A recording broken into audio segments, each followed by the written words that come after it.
This is CBC Nova Scotia News. Home shootings. Rising concern over a string of houses being shot up in CBRM in the last few days. Shelters sharing. Facilities across Nova Scotia band together to face challenges. And Knickers with a Twist, a collection of historic undergarments coming to a museum near you. Some sunshine this weekend, but keep your eye on the sky with a chance for showers and thunderstorms developing. Your full forecast is coming up.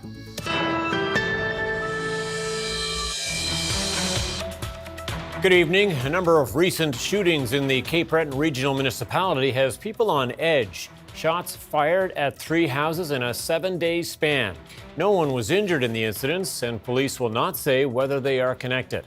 But as the CBC's Kyle Moore tells us, some councillors are calling on police to do more. It's been a week now since shots were fired at a residence on McLeod's Road in Glace Bay. It happened on June 19th at around 10 p.m. The next day, police were called to Matilda Street in Whitney Pier for a report of damage to a house that looked like bullet holes. And just 2 days later, more shots, this time at a house in the Ashby area of Sydney. Just last week, on the 15th of June, I had a meeting with the Chief of Police in Glace Bay to discuss crime happening in Glace Bay. And do I think enough's being done? Absolutely not. I think there's more that needs to be done.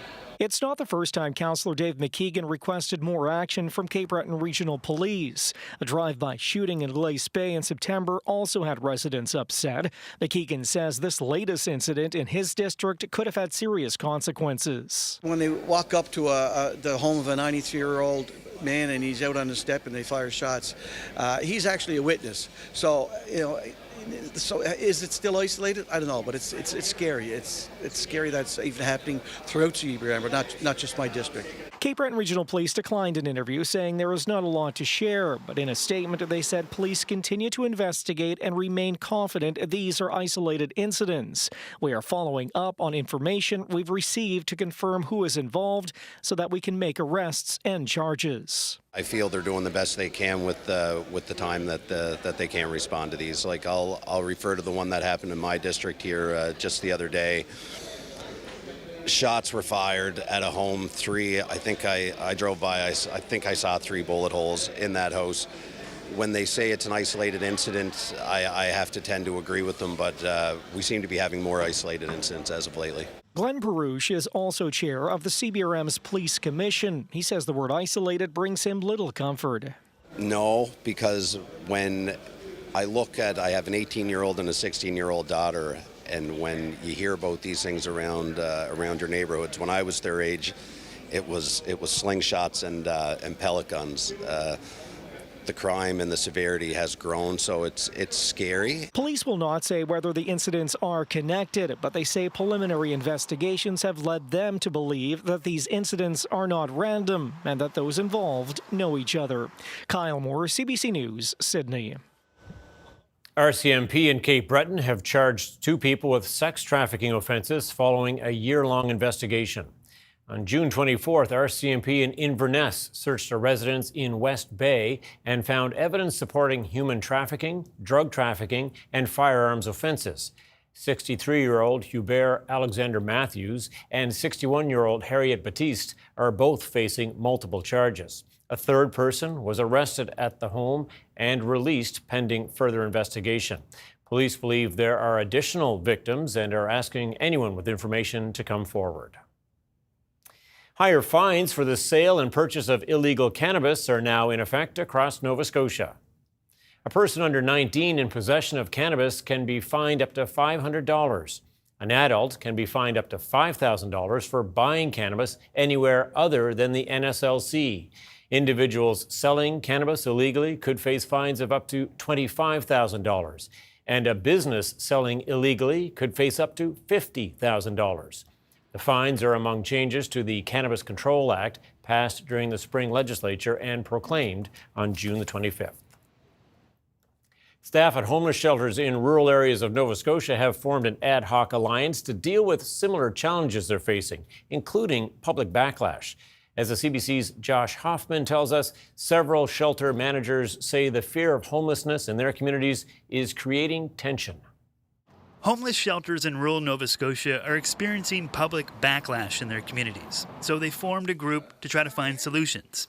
These shelters, in many communities, are the only service available to people experiencing homelessness. And now they're being blamed as the problem becomes more visible in their areas. It can be really difficult to feel like you're kind of isolated away and that you're having to deal with this on your own, when the reality is we're all dealing with the same thing. Watson says she started calling managers at other rural shelters when she heard that staff at a shelter in New Glasgow were being harassed by members of the public. She says she found there was tension in many other communities over the homeless situations there. In Bridgewater, staff say some residents are frustrated the shelter hasn't fixed the local homeless problem. I think the most common thing people say to me is like, why haven't you helped them yet?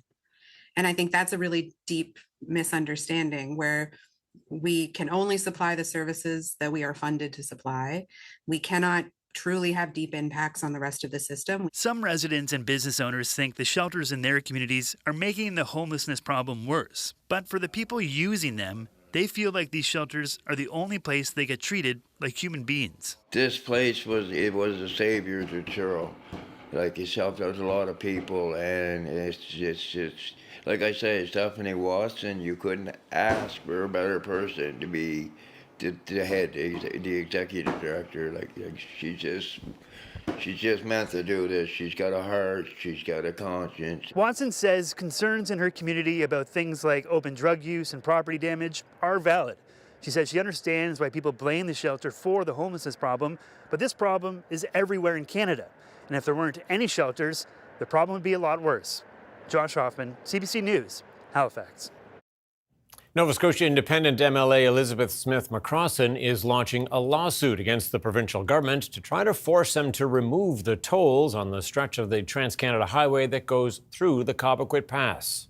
At a time when Canadians are working to reduce interprovincial barriers, to reduce barriers to travel and trade, to boost our Canadian economy and make life more affordable for Canadians from coast to coast to coast.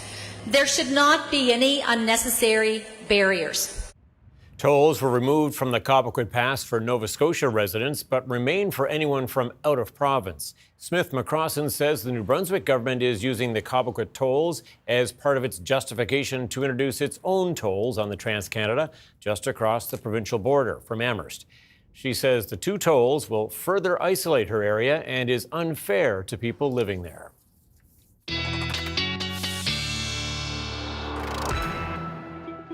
And Ryan joining us now from the CBC Weather Centre with that all-important weekend weather forecast, Ryan. Yeah, that's right, Tom. Lots of events happening this weekend. So, yes, keeping a very close eye on that forecast, which does look a little unsettled, no question about it, as we first and foremost look at your high temperatures for Friday. We were into the teens and low 20s. Again, that fog monster was really doing its thing along the coast today. As we look at the forecast for tomorrow, again, a bit of an onshore flow along that Atlantic coastline, but we'll see some sunshine tomorrow.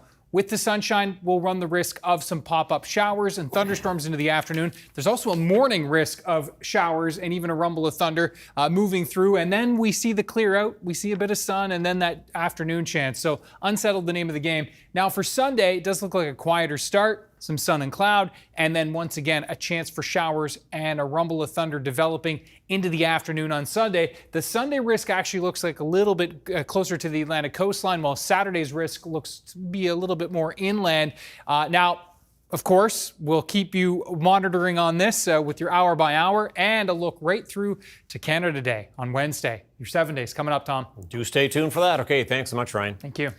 The town of Lunenburg says it cannot do anything about recent allegations around its mayor. Simon Gordon of Salt Wind Transportation sent a complaint about Mayor Jamie Myra to the town last week and posted it online.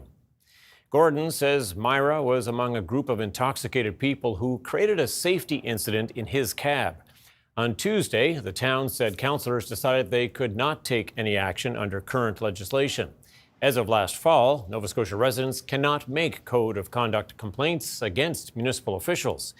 In a post Tuesday, Myra said he would take time to reflect on what happened and learn from the experience. He said he accepts there is a higher expectation placed on him as mayor. A debate on the proposed conversion of a Dartmouth ball field to a cricket pitch has led to racist online comments and inaccurate information, says the province's Cricket Association. Halifax is considering turning the Dartmouth Common Ball Diamonds into the city's first league-sized cricket pitch. But baseball groups have pushed back, saying the upgrades to the nearby ball fields are not enough and there is less demand for cricket. The fact that people are comparing cricket against baseball is just incorrect. I think every sport deserves a chance. We want to grow. At the same time, I think we want to help baseball grow. My kid plays baseball. It's not like we don't, it's everyone's opinion and everyone's choice. It must be given, right? When we are living in a diverse city like Halifax. On Tuesday, Halifax Council asked for more information on whether a shared facility could work and if a new baseball field could go nearby. The field is planned to be converted in 2 years. Well, anyone taking Halifax Transit this evening will not have to pay. It's part of the NSLC's Safe Rides program. It's the first week of summer, and there are lots of events happening in the city, including the Halifax Music Fest. Unmentionables, an undergarment exhibit traveling across Nova Scotia that originated at the Yarmouth County Museum and Archives. The clothing, for the most part, was designed by men, and we went from the tiny waists of the corset to the accentuating the hips in 1770s. The exhibit is currently at its temporary home at the MacDonald Museum in Middleton, and it's coinciding with their pirate exhibit. And both are getting people's knickers in a twist. Both exhibits are very popular right now. We have a lot of school classes coming in, a lot of visitors coming in, and they're very happy to see both exhibits, and they're having a great time. Nadine Gates' collection of historic undergarments delivers the goods, from pantaloons, long johns to the modern-day thong, emphasizing changing beauty standards and historic discomfort for beauty's sake. And then the bustle was actually the rear. And some of them were quite extravagant. They would stick out quite a ways from the person's body to accentuate the behind. And restrictive clothes that required a helping hand in lavatories of old. How does one use the bathroom? Is that a possibility? With the lady's maid. Oh yes. No, they usually had a maid to help them to do that kind of thing. But ahoy, matey! Vino is able to merge piracy with undergarments in her own way, teaching people about more than one pirate booty. So pirates wore pantaloons? Yes, they did. We have some photos in our exhibit, actually, of there were lady pirates, and they did wear this sort of garment. Gates says the collection of Grundys continues to grow through donations. She says what was once a taboo subject is now a real conversation starter. Nobody would talk about undergarments. It was in polite society. It was never heard of.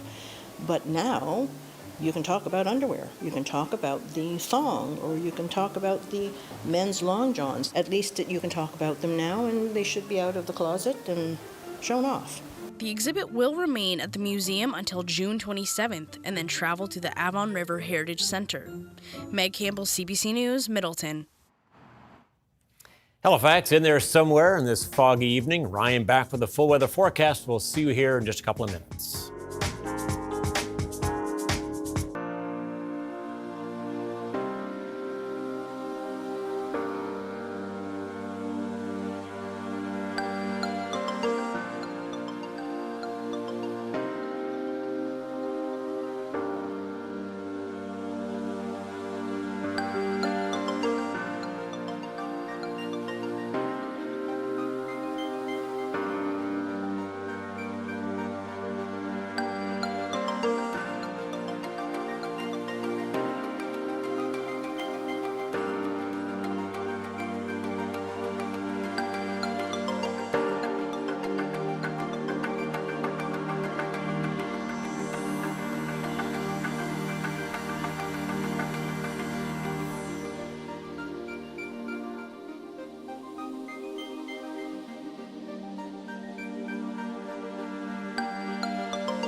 All right, we had the Harbour cam shot there just before the break from the Dartmouth side looking over. Halifax kind of nowhere to be seen in the fog monster, as you like to call it. It's a foggy one out there tonight. It is along the Atlantic coastline for sure, and was trying to pick a good time lapse today, and I had a ton of choices, especially along the Atlantic coast where the fog was in and out and the sun tried to break, and but I ultimately landed on Halls Harbour, and you'll see why as we look at that time lapse. So a beautiful start in Halls Harbour.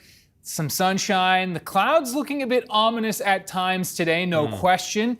But you'll see as we move into the afternoon, there was a thunderstorm warning that was issued for Kings County.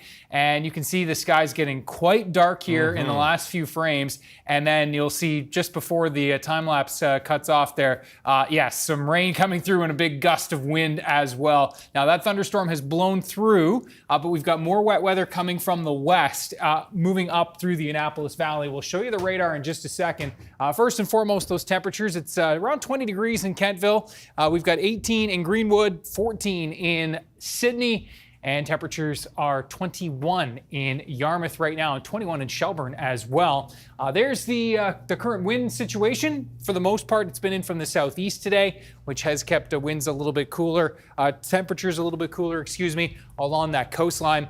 Now, looking at the radar, and there is the cell that I mentioned before that rolled through Halls Harbour and up through the Kentville area. Now it is heading up towards the Amherst area. We did have, again, a severe thunderstorm watch in effect for Kings County earlier. That has now obviously dropped as that cell is now pushing up towards Amherst. And you can see with the radar returns, it has started to weaken and actually shrink a little bit, but Amherst likely in for a heavy downpour with this one as we roll through, and you can see that local time there. Now, back further to the west, as I said, you can see the skies were getting dark on that Halls Harbour webcam, and that's thanks to this round, which is working its way from west to east, excuse me, and that's rolling through the valley.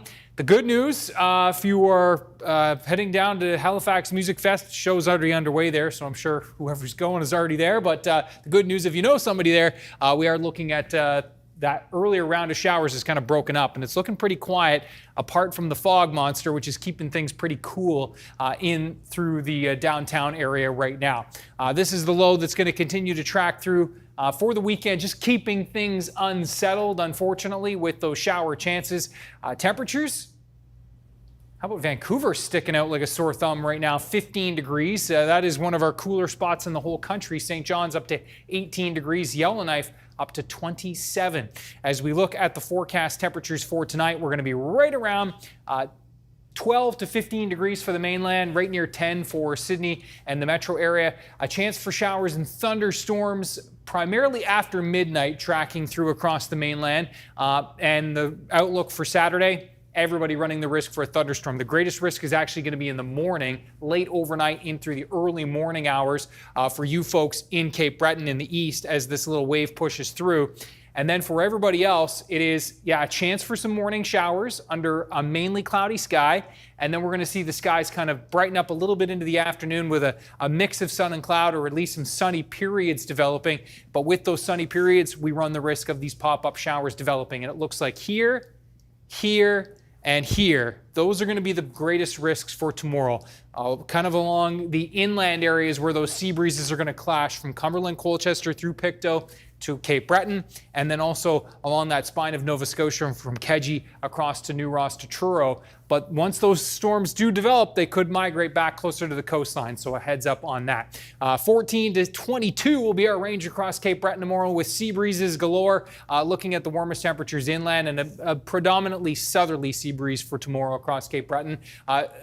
Primarily a southerly wind across the central parts of mainland Nova Scotia as well, so a cooler breeze for Halifax. Inland, Truro should hit 24, 25 tomorrow. Keji near 24, and again, those sea breezes clashing through the interior parts of the southwest as well. There's Sunday. Similar story, some sun, some cloud, but note with a bit of a more predominantly northerly flow, the best chances for showers and thunderstorms on Sunday appears to be closer to the Atlantic coastline, but can't rule it out anywhere for Sunday. And then for Monday, looking pretty quiet, which is some good news. And, into the long-range forecast, we've been keeping an eye on Canada Day, Tom. Right now, it looks like showers kind of increasing through Tuesday, then clearing through Wednesday morning. And yes, fingers and toes crossed, so should be okay for firework time, but we'll be watching that one closely next week. Fingers are crossed. All right, Ryan, thanks so much. Thank you. Well, a growing garden in Halifax's West End is bringing families together in the spirit of community. Tina Raftis founded City Kids Escape Society in the Westwood Park neighborhood in 2012. She says it gives families a place to learn and grow their own fresh food. Our CBC crew visited the site on their first day of summer planting. So you like being in the garden? Yeah. This has given them hope and inspiration and a safe place to be, as opposed to like seeing the other chaos that can be around, and a real sense of community. Like, it's all basic skills like our soccer team, our garden programs and that, but it's building friendships. In 2014, we took an old eyesore and we turned it into a beautiful garden, and we named it in honor of Her Majesty the Queen.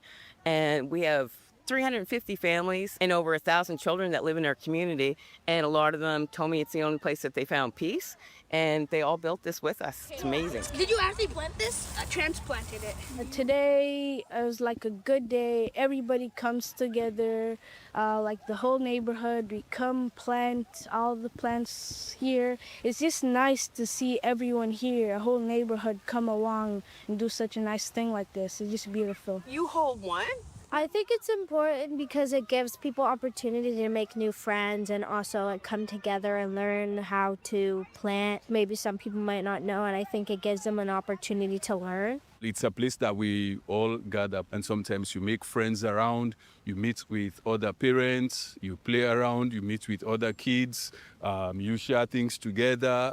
It's a way of bringing people together and learning about each other. All right, you guys, let's go up here. When you look around and see the excitement in their hands, and they're getting their hands dirty, they know that from last year and even this year they're going to watch it grow, benefit from it. I think it's a wonderful experience. Add these plants. Tina, she's like special. She gets everybody to be happy, and she likes nature so much.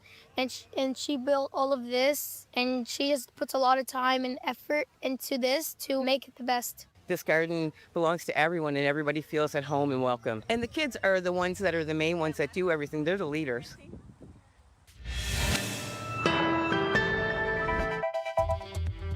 Coming up, Halifax's Carbon Arc is celebrating 16 years as a nonprofit cinema, and they're still thriving.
Welcome back. Head inside the basement of Nova Scotia's Museum of Natural History, and 4 nights a week you can catch a movie at Carbon Arc Cinema. Despite the rise of digital streaming, the nonprofit is in its 16th year and seeing its highest attendance levels ever. Karsten Knox is the lead programmer at Carbon Arc. He's also a CBC journalist and film columnist on Information Morning. The CBC Creator Network caught up with him and some other contributors to hear more about the independent cinema. It's Carbon Arc Cinema, in the basement of Halifax's Museum of Natural History. It's a freezing February night, and it's the final screening of the second annual Nova Scotia Retro Film Festo, featuring the Halifax-made cult classic, Hobo with a Shotgun. The Retro Festo began with conversations amongst volunteers and programmers about how difficult it is to see movies that have been made in Nova Scotia over the past 20, 30, 40 years. They just don't seem to exist in the culture. Oh, wait. But we really thought there's a lot of great films that people haven't seen in a long time or may never have seen on a big screen. I'm glad you can make it. You guys didn't get And we've sold out almost all of the screenings this year. Hello, everybody. Welcome to Carbon Arc Cinema, where we show the best of independent film, international film, documentaries, and local film. All right. Enjoy. Yeah. Oh, it does smell good. Thank you so much for coming out this evening. Please enjoy Hobo with a Shotgun.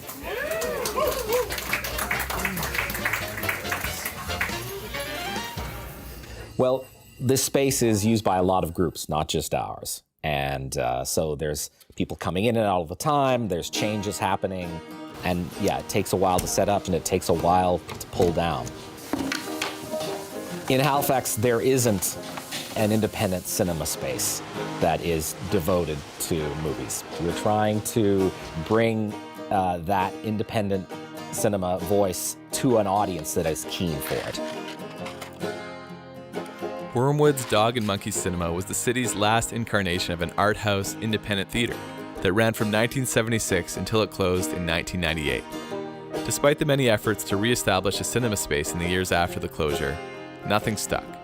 Then, in 2010, Silo and Daly decided to take a different tack. It was in 2008 when I went on about a 4-month tour of North America with a program of short films that I had made. So after screening my film and experiencing audiences in each of these different communities, I had this new perspective that you didn't necessarily have to have a big, beautiful, expensive cinema from the start to get a cinema going. With Silouan at the helm, Carbon Arc began modestly in the summer of 2010. At first in the legendary Khyber building on Barrington Street. After 2 years there, they made the move to the museum, where they've been ever since. Recently, the responsibilities of day-to-day operations have turned over to Alice Boddy, originally from Darwin, Australia.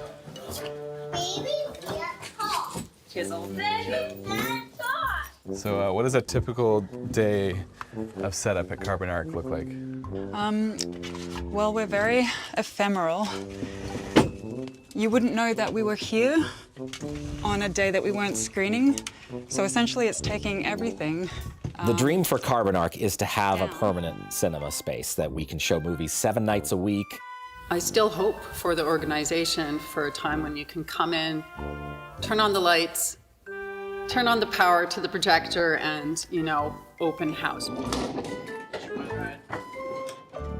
We could do so much more if we had a permanent space that we could really design. We're just doing the best with what we've got. So does the search continue for space? Absolutely does. While they keep an eye open for empty spaces that meet their needs, Carbon Arc soldiers on at the museum. In 2025, they took the biggest step in their 15-year history. They expanded from 2 nights a week to 4. So they know where we are. You know. We had this moment where I think a whole bunch of new people discovered us. Yeah, 2025 tripled attendance rates, tripled earned revenue, really just, I think we're back with a vengeance after COVID. Carbon Arc, I think, has endured because there's a lot of people who really care about movies. We've found an audience that comes out on the regular, and it's just growing in a way that I think surprises even us.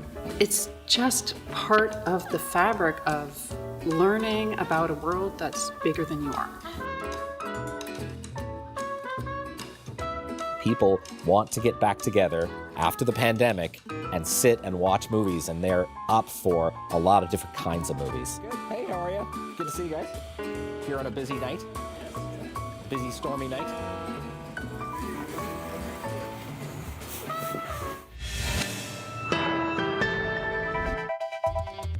Coming up, search and rescue efforts continue after Venezuela was struck by 2 back-to-back powerful earthquakes.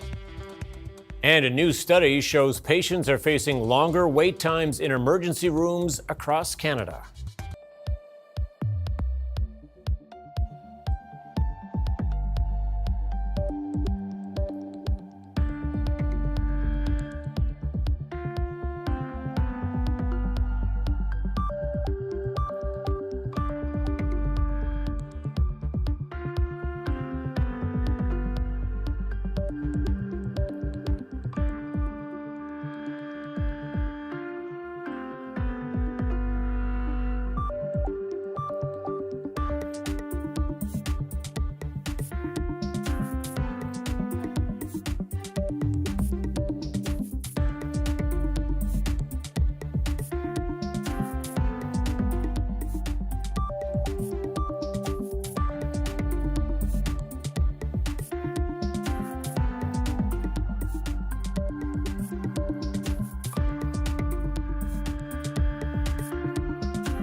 Welcome back. The desperate search for survivors continues in Venezuela after 2 powerful back-to-back earthquakes struck west of Caracas Wednesday.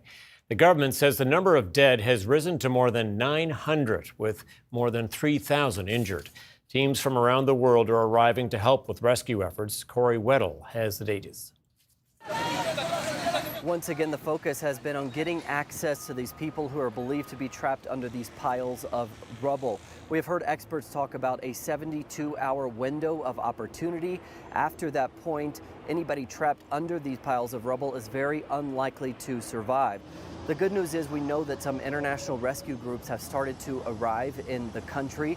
So the hope here is that with the manpower and the heavy machinery that they bring along with them, they will be able to get access to those folks. And we know there are people still trapped under this debris because we have heard them crying out for help.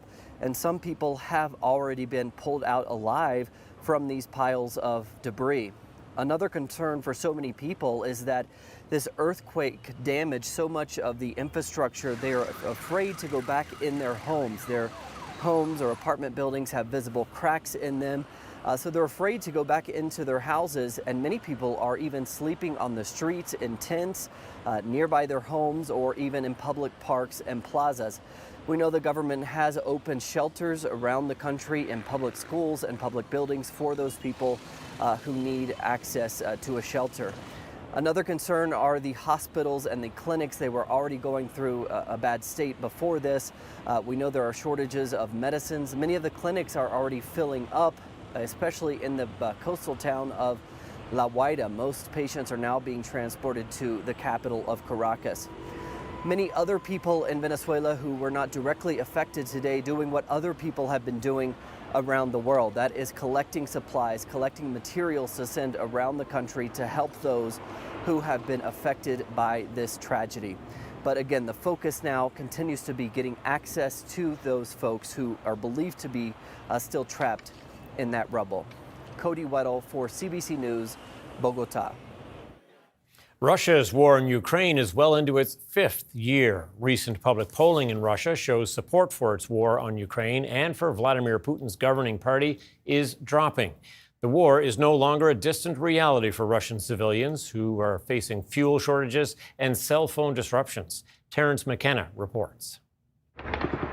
Last week, Ukraine unleashed an unprecedented attack against Moscow.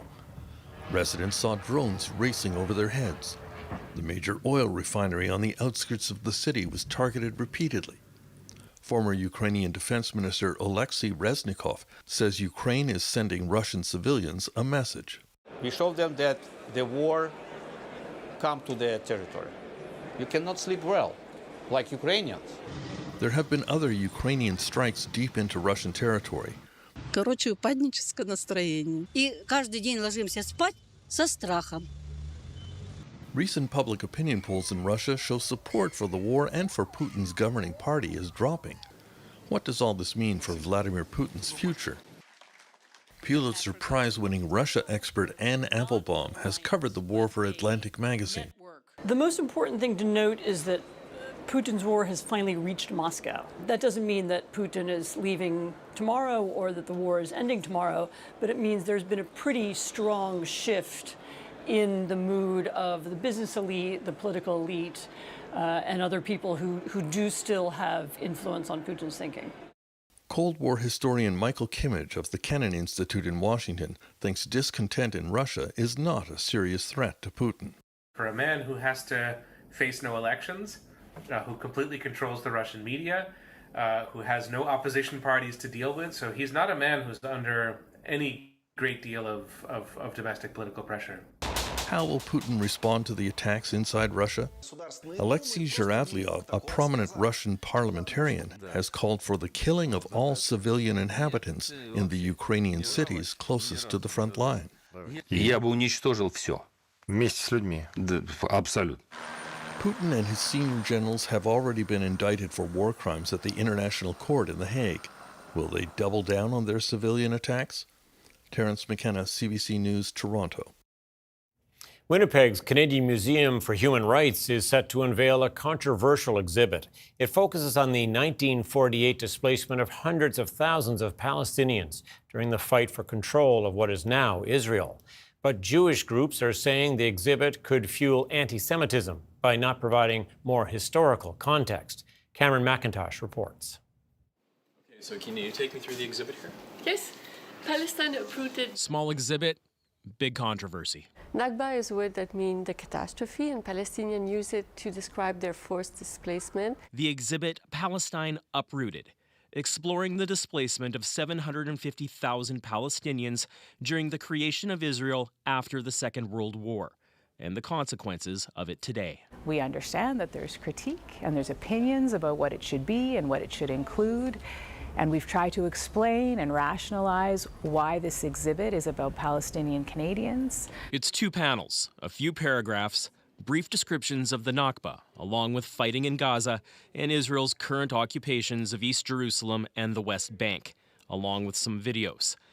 The Jewish community is upset, calling it a singular telling of a complicated history that also saw Israel attacked and more than 800,000 Jews displaced. When a national museum of human rights presents a one-sided position, it reframes an understanding of history, and context is critical. The Arab-Israeli war is addressed in another gallery.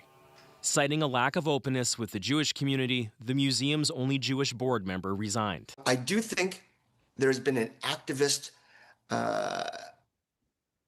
ideological narrative being put forward by the creation team. It is not the place of the minister or anyone. Earlier this month, the federal heritage minister resisted calls to intervene.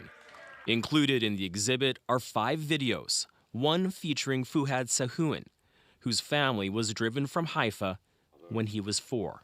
We were never allowed to go back, so we lost our properties, we lost our bank accounts, we lost our furniture, our cars, and our identity. The exhibit's curator insists care was taken, but the focus is clear. We came to this project with an awareness that Palestinian voices are often marginalized, spoken over. With that, this exhibit will open as is, exploring a divisive topic at a divisive time. Cameron McIntosh, CBC News, Winnipeg. Mark Carney has outlined his government's plan to restore the vacant Prime Minister's residence at 24 Sussex Drive, a project that's been a political hot potato for years.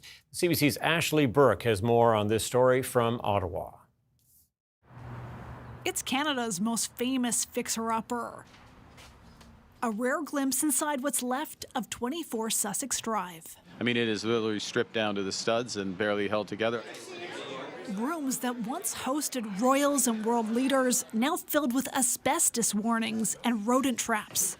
Mark Carney called it an embarrassment and says it's now time to act. Our core role as government is to improve the country, leave it better than we found it. His plan to launch a design competition with the jury. The winning Canadian team would turn this into a place fit for future prime ministers. We are absolutely delighted that a decision has been made to move forward with something. It's the not knowing and the just sitting unoccupied, which makes it the house a recipe for demolition by neglect. Gets a little drafty here in the wintertime. Okay. It's been joked about for decades. Past prime ministers unwilling to take the heat and use taxpayer dollars to renovate. Carney's trying to avoid that too by crowdfunding money through a nonpartisan charity, an idea the Conservatives are skeptical about. Every time the Liberals come up with a scheme or a program or proposal, they find ways to make their friends rich at the expense of Canadians. They have shown themselves to put themselves in conflicts of interest. There will be a limit on how much Canadians can donate. The list of donors made public and corporations banned. We've been holier than the Pope on this one, because the bottom line is every other building in Ottawa is being renovated and nobody's saying anything. And the Prime Minister's residence has had rats in it and asbestos, and we've done nothing. The winner of the design competition will be selected by July 1st, 2027, but it's unclear when the construction would actually start. Carney says he won't be living here, but he's doing this work so that future prime ministers can. Ashley Burke, CBC News, Ottawa. A new study shows wait times in emergency rooms across Canada have been getting even longer. And for patients who need to be admitted, those delays can stretch for days. Jennifer Lagrassa shows us the latest data and what's behind the backlog. Days after undergoing surgery for cancer last year, Amy Fitzgerald's 75-year-old father, Reginald, landed in a St. John's ER with complications. What unfolded next was a nearly 14-hour wait for him to get admitted. After that experience, I would be scared, to death to have to go to an ER with someone who was that sick. According to a new report, that's all too common across the country. The length of time they're spending in the emergency department has increased. Of 14.8 million ER visits in Canada between 2024 and 2025, 50% saw patients spend 4 hours or less waiting. 40% went 5 to 14 hours, and 10% involved wait times of more than 14 hours. Across the board, though, all hospital emergency departments are facing these sorts of pressures. When it comes to hospital admissions, 10% involved an ER wait time of 48 hours or more before an inpatient bed was available. That's 12 hours longer than 2018-2019. There are more sick patients coming to the emergency department who are more complex. Experts blame a long list of factors for these delays, like more older patients with a range of chronic conditions and broader system-wide issues, like a shortage of family doctors and long-term care beds, as well as long waits for tests and scans. This emergency room doctor worries about his patients. This is not just an inconvenience. This is really a matter of life and death.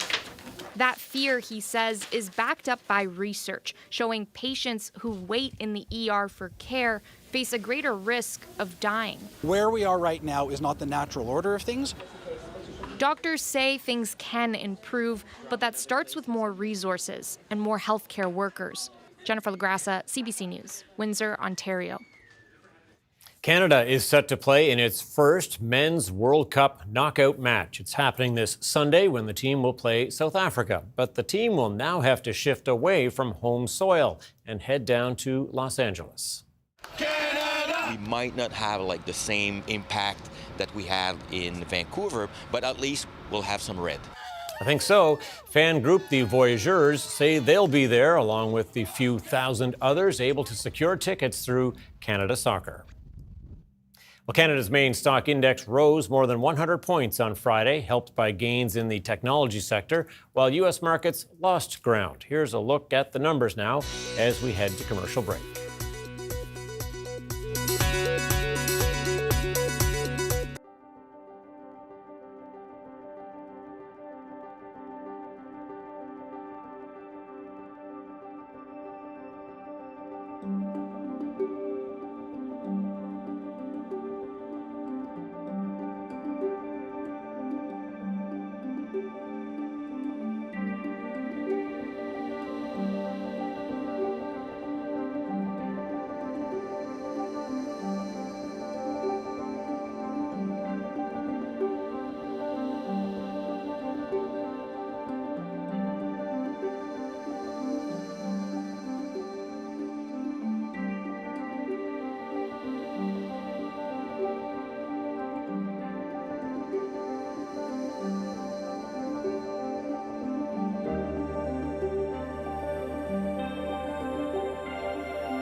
All right, we were saying earlier so much on in Halifax this weekend, and fog appears to be a factor, certainly tonight at least. Yeah, fog looming in along the coastline and creeping in inland further and further as the sun sets this evening.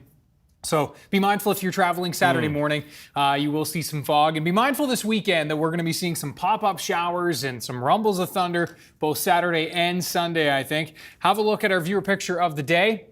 Speaking of kind of ominous skies, this one from Spondo Lake, and you can see, wow. That's amazing. Love the colors. Richard Vincent with this fantastic picture. You can see the rising clouds, and note how that cloud deck is kind of pushing off to the left of the screen there once it hits the upper level winds.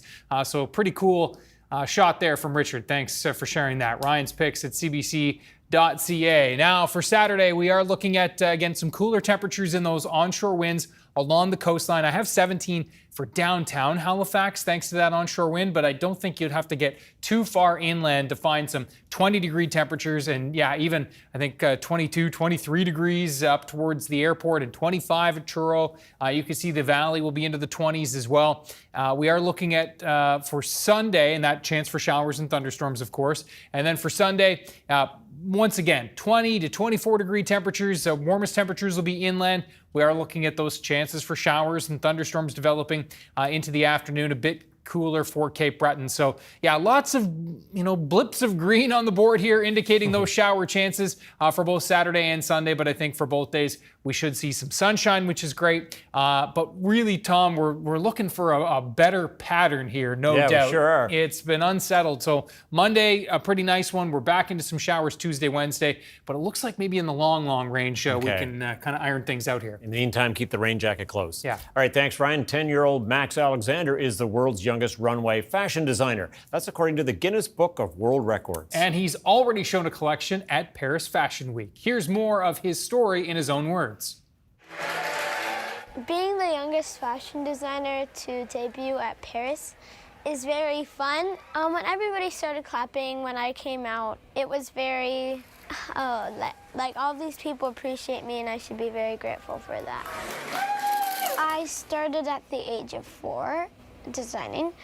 But I didn't look at any fashion. I was not into fashion. I did not have a dream about fashion. My favorite part about making fashion is all of the ideas you can have. It's like the creativity is unlimited. You could use any fabric, any material. My fashion ideas come from the environment around me. That's busted. I really hope that more people see the cause of what they are doing, and how fast fashion is also littering our planet, and how consumers have to buy things they will wear for a long time and not for 1 or 2 weeks and then they throw it away.